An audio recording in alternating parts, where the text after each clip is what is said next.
Nesse vídeo vamos ver uma lista com as 10 principais ações pagadoras de dividendos para esse ano de 2023. Vamos dar uma olhada em cada uma delas, em quanto que elas pagaram no último ano e também uma projeção de quanto que elas vão distribuir em dividendos para nós nesse ano de 2023, para a gente já começar a criar esse efeito de renda passiva, esse efeito de bola de neve na nossa carteira de investimentos, onde a gente pega os nossos dividendos e vai reinvestindo, aumentando o nosso patrimônio e enriquecendo no longo prazo. Então, bora lá pro vídeo. Me chamo Tomás Xavier, estou aqui para simplificar o mercado financeiro, para te ajudar a ser um investidor melhor. E já se inscreve aqui no canal, pois eu estou postando vídeos novos toda semana, sempre trazendo conteúdos com muita qualidade para que você aprenda, que você enriqueça no longo prazo. E antes da gente começar a dar uma olhada nessa lista, é importante que eu diga que nada que tem aqui é uma recomendação de compra. Não veja as ações e saia comprando sem você fazer um estudo, uma análise daquela ação para ver se faz sentido para você, para sua estratégia, para sua carteira de investimentos. Então, nada que tem aqui é uma recomendação. Essas 10 ações eu peguei e fiz um compilado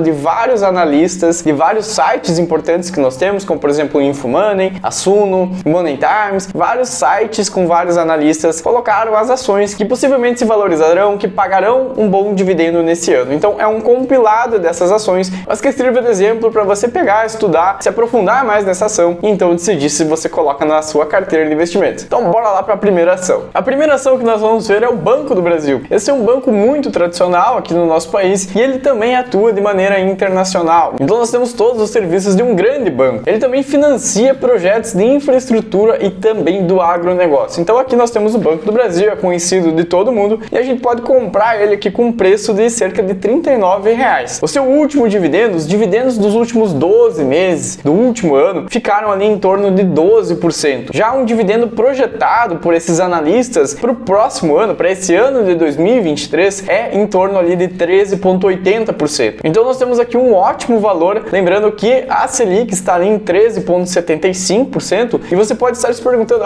mas está rendendo menos do que a Selic, por que eu vou colocar o meu dinheiro na renda variável, eu vou me arriscar em ações, sendo que eu tenho essa garantia de ganhar mais na renda fixa? E bom, aqui nas ações nós podemos ganhar dinheiro de duas maneiras, que são através dos dividendos que ele vem pagando para nós durante o ano. As ações elas não pagam de maneira mensal e sim em alguns meses do ano. Cada empresa é diferente, cada empresa define as suas datas de pagamento, então é difícil da gente falar qual é o dividendo mensal, e sim o dividendo anual. Mas beleza, a gente pode ganhar os dividendos da ação e também a valorização. Nós podemos comprar, por exemplo, hoje com cerca de R$40 e daqui a um ano ele pode estar valendo 45, 46. Então nós temos esse ganho de valorização do preço da ação. Então são dois tipos de ganhos diferentes, o que fica bem diferente do investimento tradicional em renda fixa, onde nós temos aquela taxa e a gente vai ganhar aquele valor durante o tempo. Aqui nós temos uma variação e por isso renda variável, nós podemos ter uma boa valorização, nós podemos ter uma desvalorização da ação, inclusive a gente pode comprar a 39, daqui a pouco ela está valendo 35, bolsa de valores é isso, os preços vão sempre oscilar e a gente pode ter um grande ganho, mas também a gente pode ter algumas perdas e aí, claro, sempre no longo prazo, se a gente comprar ações pensando lá na frente, daqui a 10 anos, 15 anos, a tendência é que sempre ela vai se valorizando com o tempo. Então a gente tem esses dividendos que vêm anualmente, mais essa valorização com o tempo. Claro, pensando sempre no longo prazo. Nunca invista em ações, em renda variável, pensando num curto prazo, pois aí você pode colocar o dinheiro hoje e amanhã você já pode estar perdendo ali 0,5%, 1%, 5%. A gente nunca sabe o dia de amanhã. A gente sempre tem que pensar um pouco mais para frente, num longo prazo. Então pense sempre no mínimo 5 anos, 10 anos para você comprar essas ações e segurar por um certo tempo. Então nós temos aqui essa valorização no último ano do Banco do Brasil de 33%. Então veja, quem investiu no Banco do Brasil lá atrás teve os 12% de dividendos mais essa valorização de cerca de 33%. Então essa é a diferença que nós temos da renda fixa para a renda variável. Aqui na direita eu vou deixar sempre um gráfico com o histórico de dividendos ao longo dos anos. Então veja que o Banco do Brasil pagou ali em 2022 esses 12%, lá em 2021 pagou cerca de 7, 8%, mas a sua média de dividendo fica ali em torno de 7% ao ano. E agora nós vamos para a segunda, que é o BB Seguridade. Aqui é um braço do Banco do Brasil, mas que atua nessa parte de seguros. Ela foi fundada lá em 2012 e ela trabalha principalmente com seguros de vida, automóveis, residências, planos de previdências, títulos de capitalização. Então é uma parte, um braço ali do Banco do Brasil que trabalha com essa parte de seguros. E o seu preço hoje está ali em torno de R$34, R$35. O dividendo do último ano ficou ali em torno de 5,83 e a projeção para o próximo ano é de cerca de 9,50%. E a valorização dele nos últimos 12 meses foi de incríveis 73%, quase 174%. Então veja o ganho, o potencial de ganho que a gente tem com as ações. Elas são multiplicadoras de patrimônio. Indo para o histórico de dividendos aqui do BB Seguridade, nós vemos que a sua média fica ali em torno de 6,62%. E se ele pagar, então, esses 9% nesse próximo ano, ele estará pagando aqui um ótimo dividendo. A próxima empresa é o Bradescão, todo mundo conhece também, um bancão bem tradicional, com os mais diversos tipos de serviços financeiros. Então nós temos aqui o Bradescão e a gente pode comprar ele com cerca de 11, 12 reais. Ele pagou um dividendo até baixo no último ano ali de 3%, mas a projeção é que ele pague nesse próximo ano cerca de 9% em dividendos. Então um valor aqui bem interessante. E lembra que eu falei que existem algumas ações que podem até cair. E aqui nós temos uma desvalorização de 15%. A ação sofreu bastante nesse último ano, principalmente com inadimplências. Dando uma olhadinha no histórico de dividendos, nós vemos que o Bradesco ele não paga tantos dividendos assim, ele fica ali numa média de 4% ao ano. O interessante é que o Bradesco ele distribui seus dividendos de maneira mensal. A nossa quarta ação é a Taesa, a Transmissora Aliança de Energia Elétrica. Essa é uma ação do setor elétrico, mas que atua principalmente com a parte de transmissão de energia elétrica. São aquelas grandes torres que vão enviando energia, ligando cidades e regiões. Essa é a atuação aqui da Taesa. E bom, o preço dela está sendo negociado ali em torno de R$35. O seu último dividendo ficou lá em 14% e nós temos um dividendo projetado para o próximo ano de 11,20%. E ela teve uma valorização aqui de 4% no último ano. Então uma ação aqui bem interessante de um setor bem perene. Nós sempre vamos utilizar energia, não importa o que aconteça, nós estamos lá usando energia. Então uma empresa bem queridinha do mercado, de um setor que é muito forte aqui no nosso país, que é o de energia elétrica. Olhando para o gráfico para ver o histórico de dividendos da Taesa, nós vimos aqui uma média bem elevada, de 11,60%. E ela vem pagando altos dividendos para nós ao longo de vários anos. Então nós temos aqui realmente uma grande pagadora de dividendos do nosso país. Seguindo nessa parte de empresas de energia, nós temos aqui a ENGIE, que é uma das maiores geradoras de energia elétrica do mundo. A ENGIE ela atua em mais países e nós temos aqui a ENGIE Brasil. Nós podemos investir então aqui pelo código ENGIE3. Nós podemos comprar a ENGIE com cerca de R$40. Ela pagou um dividendo no último ano de 7,90% e o projetado para o próximo ano seria ali em torno de 9,50%. E ela teve uma valorização aqui de quase 10%. Então, uma empresa que veio se valorizando durante o tempo e que paga bons dividendos. Olhando para o seu histórico de pagamentos, nós temos ali uma média que fica em torno de 6,40%. É uma média um pouco menor do que a Taesa, de outras empresas do setor elétrico, mas a ENGIE ela tenta mesclar essa parte de dividendos e crescimento. É uma empresa bem interessante, focada na geração de energia elétrica, principalmente com hidroelétricas e também uma parte de energia solar e eólica. Então, uma empresa bem interessante para a gente ter em carteira. A próxima ação é a EZTEC. Essa é uma empresa que atua no mercado imobiliário e ela atua principalmente com construções e incorporações de empreendimentos comerciais e residenciais. E ela foca suas construções, seus imóveis, com um alto padrão, uma alta qualidade. Então, seus imóveis possuem muita inovação e qualidade. Foge um pouco mais daquelas construções da Minha Casa Minha Vida, ela foca aqui mais num alto padrão. Então, nós temos aqui a EZTEC, nós podemos comprar ela com cerca de R$12. Ela pagou um dividendo no último ano de 5,80% e um dividendo projetado para o próximo ano fica ali em torno de 10%. E veja que ela teve uma desvalorização aqui de 20% nesse último ano. Então, uma empresa aqui que veio sofrendo bastante, principalmente com essa questão dos juros altos, as construções ficam muito mais caras, as dívidas dessas empresas acabam se tornando muito mais caras, então a EZTEC veio caindo bastante. E claro, ela também é bastante influenciada de acordo com o preço da construção, de quanto que ela precisa gastar para fazer os seus prédios, seus imóveis. Olhando o gráfico de distribuição de dividendos da EZTEC, a gente vê que ela tem um dividendo médio de cerca de 4,64%. Não é algo muito grande, mas em alguns momentos, de acordo com o mercado, ela acaba pagando bons dividendos para nós. Então nós temos aqui a EZTEC também, uma opção bem interessante, bem diferente para a gente dar uma olhada. Nossa próxima ação é a Klabin. Ela é muito conhecida, ela já tem um histórico muito grande e ela atua no mercado de papel e celulose. E ela tem uma série de produtos, além da celulose, ela também faz embalagens, caixas de papelão, papéis para serem impressos, papéis para escrever, enfim, tudo que for relacionado a essa parte de celulose e papel. Nós temos aqui a Klabin com vários tipos de produtos. A gente pode comprar ela com um preço bem acessível, aqui em torno de R$3,88. O seu último dividendo ficou ali em torno de 7,51% e ela tem um dividendo projetado para o próximo ano aqui de próximo de 11%. Ela teve uma desvalorização no último ano de cerca de 11,42%. E se a gente for olhar o histórico de dividendos dela, ela vem pagando ali em média 4%. Existem alguns anos que ela paga mais, outros que ela paga menos, mas nós temos aqui uma empresa com bastante histórico que vem distribuindo dividendos para nós. E já indo para o final da nossa lista, nós temos aqui o Brasil Agro. Essa é uma empresa do agronegócio, então nós estamos investindo aqui nesse setor que é muito importante no nosso país e ela atua principalmente com a produção e comercialização de grãos, como por exemplo soja, milho, algodão, e ela também tem um pouco de pecuária dentro do seu portfólio. Nós temos aqui a Brasil Agro, que é uma excelente opção que está sendo beneficiada pelas commodities altas, com o preço da soja, com o preço desses grãos que estão lá em cima. Então ela é uma ótima exportadora. Nós podemos comprar ela com cerca de R$26. Ela pagou um dividendo no último ano de 17,54%, um alto dividendo, e ela tem um dividendo projetado para o próximo ano de 20,50%. Então muito mais do que a Selic, um dividendo aqui excelente. Realmente ela está sendo muito beneficiada pela essa alta das commodities. E ela teve uma desvalorização ali de cerca de 5,30% no último ano. Se a gente for olhar o histórico de dividendos dela, nós temos uma média ali em torno de 8%, e nos últimos 2 anos a gente vê que ela realmente pagou muitos dividendos realmente por isso, por essas commodities estarem alta, o preço das coisas estão lá em cima, a exportação acaba trazendo muito mais lucro para a empresa, e com isso ela acabou distribuindo bastante do seu dividendo. A nossa penúltima ação é a Vale. Ela é uma das maiores mineradoras de minério de ferro do mundo. Então nós temos aqui uma ação que também é impactada pelas commodities, mas o seu principal cliente lá na ponta, quem compra esse minério de ferro, é a China. Então ela é muito impactada pela economia da China. Conforme o país, a China, vai crescendo, a Vale consegue exportar mais e ter mais lucro. E a gente pode comprar ela com cerca de R$85. O seu dividendo do último ano ficou ali em torno de 8,53%, e o dividendo projetado para o próximo ano é de 10%. Ela teve uma desvalorização de cerca de 7,25%, e se a gente olhar o histórico de dividendos dela, a gente tem uma média ali em torno de 6,40%, e veja que lá em 2021 ela pagou um altíssimo dividendo, justamente porque lá a commodity estava muito alta, o ferro estava muito caro, e a China estava importando isso para o seu país, então ela conseguiu um lucro bem elevado. E a nossa última ação é a Petrobras. Ela vem pagando dividendos absurdos. A Petrobras, ela se tornou no ano passado a terceira maior empresa pagadora de dividendos do mundo. Então ela distribuiu realmente muitos dividendos, e ela anunciou também que vai pagar altíssimos dividendos para esse ano. O que a gente tem que ficar de olho na Petrobras é que ela é uma estatal e ela sofre interferências do governo. E o Lula já anunciou que não gostou dessa história de dividendos da Petro. O governo quer que a empresa ela segure esses dividendos para reinvestir nela própria. Então a gente tem que abrir o olho para a Petro. A gente não pode investir nela cegamente pensando que esses dividendos vão vir, pois a gente não sabe o que pode acontecer ainda. Então aqui um cuidado extra com a Petrobras, mas a gente pode comprar ela aqui com cerca de R$25. O dividendo do último ano ficou aqui em incríveis 68%, e uma projeção para esse ano está próximo ali também de 40%. Então são dividendos muito altos. Ela teve uma valorização de cerca de 31% no último ano, e a gente for olhar a média de distribuição dela é de 18%. Mas veja que esses 18% estão muito altos. Os últimos 2 anos impactaram muito a empresa. Ela teve muito lucro, ela conseguiu distribuir muitos dividendos e não está condizente com o restante dos anos. Ela teve uma média bem inferior a essa, inclusive teve anos que até ela estava com dívida e ela não conseguiu distribuir dividendos. Então ela passou por vários momentos ruins, agora ela está pagando esses altíssimos dividendos. Então abra muito o olho para a Petro, mas saiba que ela é uma excelente pagadora de dividendos. Por esse vídeo era isso, espero que você tenha gostado. Me chamo Tomás Xavier e eu estou postando vídeos novos aqui toda semana. Então já se inscreve aqui no canal para não perder nenhum conteúdo como esse. Estou sempre falando sobre fundos imobiliários, ações, renda fixa e também investimentos lá nos Estados Unidos, investimento lá no exterior. Então me acompanha aqui que eu tenho certeza que você vai gostar, você vai aprender bastante e você vai evoluir e enriquecer ao longo do tempo. Muito obrigado, até semana que vem e falou!